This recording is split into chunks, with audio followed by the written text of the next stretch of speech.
Good evening guys. Magluto tayo ngayon ng malunggay. Ginataan malunggay. Pag probinsya talaga guys, madilim. Ayan, nagluto tayo ng malunggay. Sardinas lang ang sahog natin guys. Sa ginataang malunggay. Madilim dito guys. Siyempre pag probinsya, tipid sa ilaw. Ayan. Ayan guys. Nalagay na natin yung sardinas guys. Sardinas at malunggay ang gagataan. Ang sardinas ang sahog natin. Sardinas guys ang sahog natin. Ayan. Shout out dyan sa taga probinsya. Ganito talaga ang buhay sa probinsya. Sa kahoy at madilim. Pero masaya pag sariwang hangin mga guys. Ayan. Ayan, nilagay natin yung magic sarap. Halaluin lang natin guys.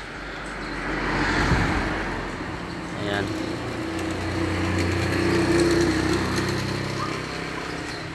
Ilagay natin yung malunggay. Marami yan guys, pero pag naluto kumukunti lang. Ayan. Ilagay na natin yung malunggay.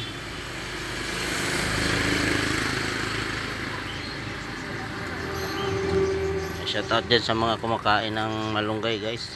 Sa amin sa Bicol to, paborito namin itong malunggay. Ayan. Malunggay ng kapitbahay. Ilagay na natin guys yung isang pack ng kuwan ng gata Coco Mama. Kasya na to guys, malapot na to eh. Kung may natural mas maganda. Ito kuwanto, mabilisan lang to. Ayan, nilagay na natin guys at antayin lang natin kumulo. Pag kumulo to guys, ang gata luto na to.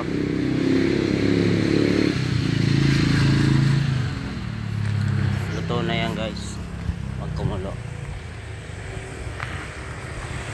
Ayan, halo-haloin lang natin guys. Ayan.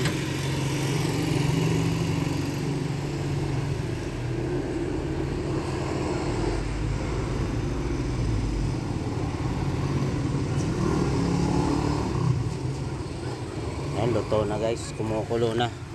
Pag kumulo na yung gata, okay na yan. Ayan, kunting minuto na lang at ilagay natin ng kunting asin, medyo matabang na kunti.